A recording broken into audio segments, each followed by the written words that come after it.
Every man has insecurities, period. Yeah, and I'm sure that there are a couple of people who are going to comment here and say, oh, I don't have any insecurities. Oh, you're fucking lying. We all have insecurities. My insecurity? Well, for instance, in these videos, you know what a big insecurity I have? I'm always worried that I have a booger falling out of my nose. That's the insecurity I have. And it's ridiculous and stupid because, of course, I check to make sure I don't have any boogers before I start recording the episodes. But that's my insecurity. Yeah, every fucking time. Oh, yeah. And this, of course, is a trivial insecurity. There are others that are much greater and more profound. I have insecurities as to whether I am the man I want to be, that I'm achieving the things that I want to achieve in my life, and what have you. You know, I have these great insecurities that I carry within me, and I try to handle them. Of course I do. And the way I've found to handle them is to laugh at them. I laugh at them and I don't pretend that they're not there. See, there are a lot of guys who try to pretend that they don't have the insecurity that they have. They try to pretend that they are not insecure about, I don't know, well, like I said, boogers falling out of their nose or some shit like that, right? They try to pretend that they have it all together. And this is usually a recipe for disaster. Because when you try at all costs to deny the things that you're insecure about, somehow, for some reason, and I know this from personal experience, it creates like some sort of bullseye on that particular insecurity. Oh yeah. I know this because when I was a kid, I was bullied mercilessly. Oh yeah. I was bullied mercilessly because a lot of times I was the new kid in school. A lot of times I just behaved like a fucking asshole. I mean, a little prick. And just antagonize people. Well, I still do that, but you know what I mean, it was worse before than it is now. And if that's the case, think how bad it used to be. Yeah, well, you know. Anyway, the thing is, see, bullies, what they do is they light on your insecurities and they just jab at those insecurities until you cry uncle, until you scream, until you get into a little fucking fist fight, you know, in the 5th grade and shit like that, right? Yeah, that used to happen to me all the time, and so I know whereof I speak. I used to try to deny the things that I was insecure about. And of course, that failed miserably because the bullies, they knew that it really bothered me. Yeah. I mean, one of them is that, you know, I have a lazy left eye. Yeah. You'll notice in some videos sometimes, like I'm looking at the camera, but this eye seems to like drift out and like is like looking at other shit. I don't know when it's doing it, by the way. It just happens randomly, okay? And I can't really control it. And I'm insecure about it, you know? But, you know, well, the point is, when I was much younger, it would freak me the fuck out, okay? And a lot of times bullies would like laugh at me, you know, what are you looking at? They would say, you know, and I thought I was looking at them. And in fact, I was looking at them, but they already knew that it was the thing that was really, that I was very insecure about. And so they'd needle me about it, right? And it just drove me nuts, right? Until finally, and I think I was like maybe 16, something like that, 17 maybe. Finally, I realized that the smart thing was to make a joke out of it. Well, let me rephrase that. I mean, I'm trying to make it sound as if I came to this rational conclusion, but it wasn't. No, I laughed about it. I made a joke about it. I laughed about it. And that's when I realized, oh, yeah, you make a joke about something and people will forgive you for it. You make a joke about something, about some defect that you have, right? Because we're usually insecure about our defects. And what happens is that if you make a joke about it, then people will back off and not really needle you with it, see? Especially not bullies, see? If you accept the defect that you have, you accept it, and by laughing at it, you're telling people, yeah, I've accepted this, I have this defect, and you know, what's a guy gonna do about it, huh? Well, then all of a sudden, you know, the bully on the one hand, he's not going to be able to use that against you because you've acknowledged it. And the other people who are not bullies, which is, of course, the majority of people, they will feel sympathetic towards you. The fact that you are acknowledging a weakness, a deficiency that you are naturally insecure about, because they will recognize that they themselves are insecure about their own deficiencies and weaknesses and the things that they lack. And so they will feel empathy towards you, and they will like you more. They will like you more, and they will not pay attention to this defect. Because remember, ultimately, whatever defect you have is trivial. Of course, because, I mean, does it matter that I have a lazy left eye? Does it matter? Does it make you want to not watch as many of my videos as you do? Huh? Of course not. It doesn't play anything insofar as you watching my videos. It doesn't affect my life in any meaningful way. Not at all. Once in a while, you know, when I go, it happens to me when I go to the supermarket, You know, I talk to the lady at the counter there, and sometimes my eye will drift away and she'll like look over her right shoulder thinking that I'm looking at somebody behind her and to the side. And of course I'm not. It's my lazy left eye, right? And she'll be a little bit uncomfortable, poor thing, and just, you know, focus on me. And when that happens, somehow my left eye sort of like focuses back on the woman, on the attendant there at the supermarket, and stops doing that, okay?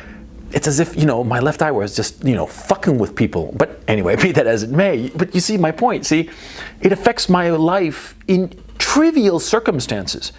And it has certainly not been a determining factor in my fate. Not at all. And that's the case with insecurities, with most insecurities. Because when we have a defect, a serious defect or flaw, for instance, if we were crippled, for instance, you're not going to be insecure about that. No, because it is something that has really changed your life and has closed off certain options that you wanted in your life. Suppose you wanted to be, I don't know, you wanted to be an Olympic sprinter, and now you're crippled and you're in your wheelchair, right? Well, it's not a fucking insecurity. It's a major reality in your life. And it's something that you have to deal with, and you can't try to hide it. But in insecurity, it's a small flaw that you are trying to hide. You see? And you see how you have to attack insecurities? You have to attack them by laughing at them. Because the major deficiencies in your life, the fact that you are obviously crippled or obviously ugly or obviously this, that, the other, right? See, these obvious deficiencies, they do determine your life. Your insecurities don't. The things that you are insecure about are trivial. You have simply allowed them to escalate in your own imagination. And so what you have to do is laugh about them. Yeah, you bring them up. You make a joke about them before anybody else can. You point to this trivial flaw and make a joke about it, thereby disarming any bully and making friends of the people around you who recognize that this trivial deficiency makes you more human, more like them. Because empathy is shared humanity. And if you show people that the deficiency that you have, that sparks this insecurity that you have, and that you are insecure, and you reveal that insecurity, and you make a joke about it, well, then the people will recognize that they have the same problem, and their own little deficiencies and defects and what have you, and they have their own little insecurities. Perhaps insecurities that they cannot face as you can. Perhaps they are insecurities that they cannot make a joke as you can. But they will recognize that they too have the same kind of insecurities as you, and when they see you laugh at them and mock your own insecurities, your own small deficiencies, they will like you more, because it will make you more human, more approachable. You see why it's so important? And forget about dealing with other people. It's important that you laugh at your own insecurities so that they do not dominate you. Yeah? We are all insecure about things. But if you take these insecurities, these small deficiencies that seriously, they will dominate your life and control you. And more to the point, other people will be able to control you by way of these insecurities. They will be able to control you, and you will no longer be the master of your own fate. You will not be the man whose hands are on the steering wheel of your life. You see what I'm saying? Yeah, and that's why it's so important that any insecurity that you have, that you yourself drill into it and mock it and laugh it. Laugh at it until it doesn't hurt. See? And invite other people to laugh at it. Because that's the surest way to cauterize it. I don't know if you know what cauterize means. It means very simply to pour like fire, something very hot onto a wound, so hot that it burns and seals the flesh and keeps from being open, right? And not a pleasant prospect, but that's what people had to do before modern medical technology and what you call it, and stitches and what have you, right? They would cauterize it. Yeah, and it would leave an ugly scar, yeah, but it would stop bleeding, right? Which is what they wanted. That's what you have to do. You have to cauterize that insecurity. Don't let it control you. You control it. Mocking your own insecurity is the best way to do it. You mock it, and you mock it first, and you mock it most viciously of all. So viciously that it stops hurting. Yeah, because insofar as my own lazy left eye is concerned, yeah, I don't care anymore. I used to care. Oh, you have no idea. When I was young, when I was a boy, it would freak me the fuck out. It would terrify me. The notion, the idea that my lazy left eye would start to wander off. And like I said before, I didn't know when it would do it. I had no idea when it would start to wander off. And it made me terrified. It made me terrified that I would be mocked. It controlled my mood, my way of expressing myself. And because of my fear, you know, I would like talk to people and I'd sort of like look away and like look down and not look them in the eye.